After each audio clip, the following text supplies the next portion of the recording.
man, I've not seen the sun in several days, and I am waking up later and later throughout the day because I'm not seeing the sun.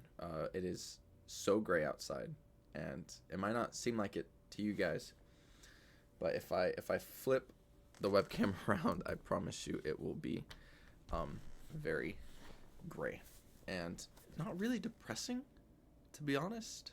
But I'm like, dude, where's the sun at, man? And it's gonna keep on raining for a while, so it's okay. It didn't really rain too much in November, so eh. I don't believe anybody should really know the introduction for The Bell Jar by Sylvia Plath.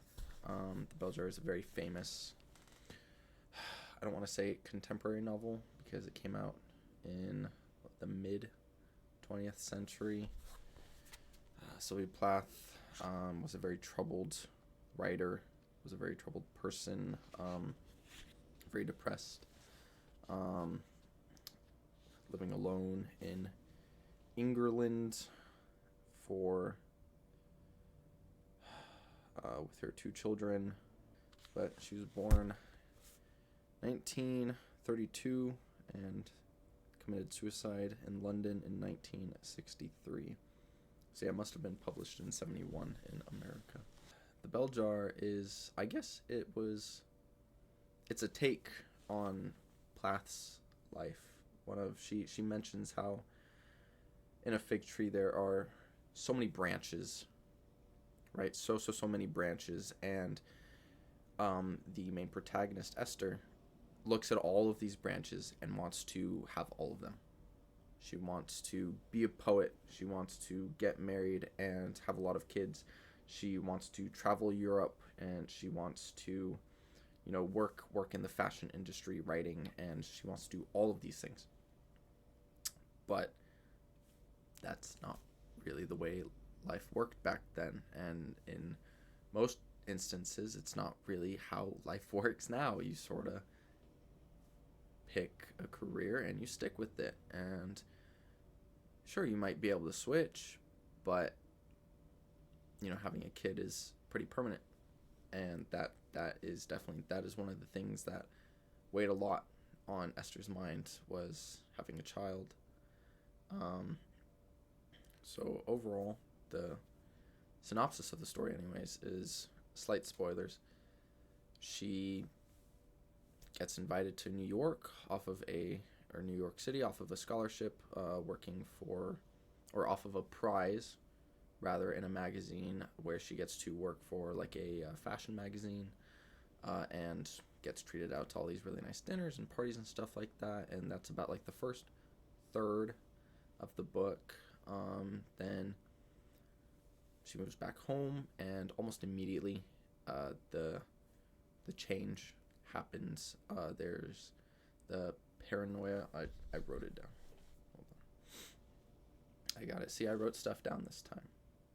So, not much, but some stuff.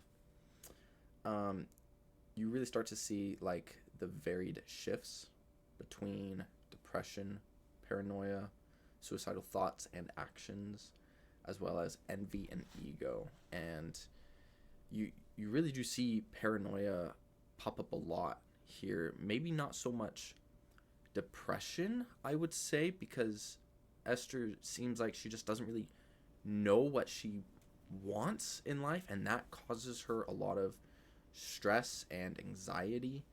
But it almost immediately flips to suicidal thoughts for her and actions. I don't know if Plath intended this way, but I feel like if you were to really deep dive in the first third of the novel, then you would definitely be able to see those instances pop up, see the beginnings of the paranoia and the anxiousness pop up, and the depression start to mold itself, really. I feel like, oh, sorry about my bed, by the way. I'm currently doing laundry. Is that better? Yeah, that's a little better. And it's just so raw. I believe the Bell Jar should be mandatory reading for everybody, whether you're in school or out of school, whether you're 15 or 45. It is a very raw telling of what it was like to be a woman in the 50s, what it's like to be a woman now, what it's like to be somebody with depression, with suicidal thoughts, who do end up in asylums or sanitariums or psych wards. And it's just very detailed. If you have ever suffered from that, if you've ever been in a psych ward like that, if you've ever attempted suicide, then you will be able to find a piece of yourself in this novel. If you haven't done any of those things, you will still be able to find a piece of yourself within this novel. And I think that is one of the greatest assets that Plath had, is that she spoke to everybody. Everybody, at least in like the modern world, will be able to relate to this. They will absolutely be able to see themselves in this protagonist, at least in some way. And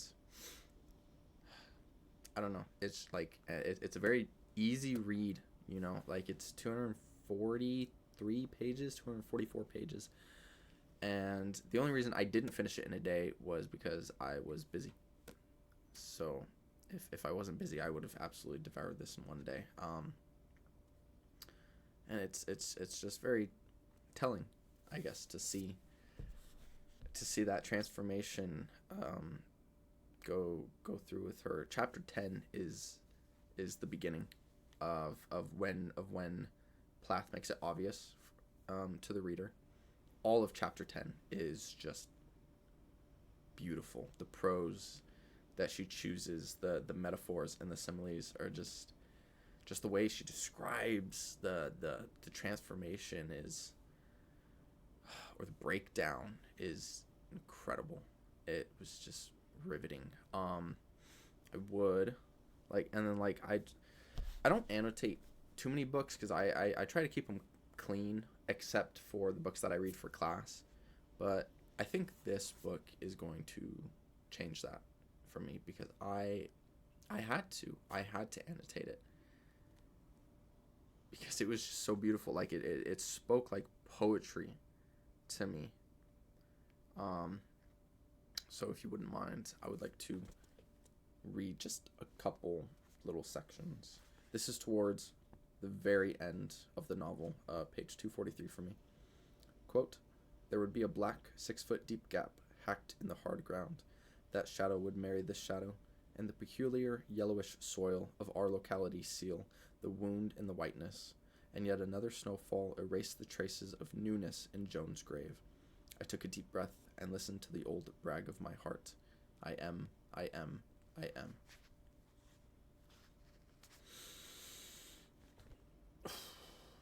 Like, just, I don't know. I know Plath is obviously known for the Bell Jar, but she's also known for a lot of her poetry, and a lot of her poetry also deals with depression, anxiety, suicidal thoughts. And it's funny, reading this novel, I thought a lot of the time, I'm like, man, you're paranoid. Man, you're paranoid that somebody's not like out to get you, but like out to hurt your character. And that was a big thing where I was like, oh, that was me. That was me at one point. And I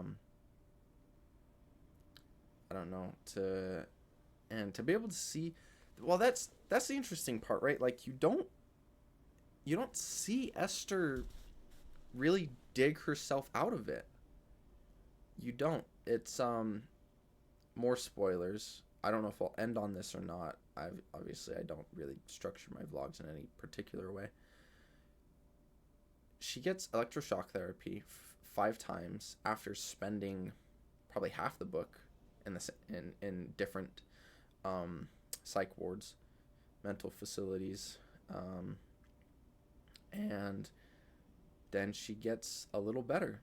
The bell jar is lifted above her, and it ends in a very, will she get better? Will she be better, or will she relapse? You don't know. I like how the bell jar ended.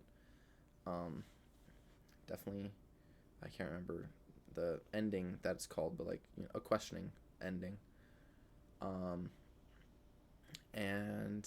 But you don't see her go through this huge struggle. You sort of just, I wouldn't even call it acceptance that she lives in this cruel world,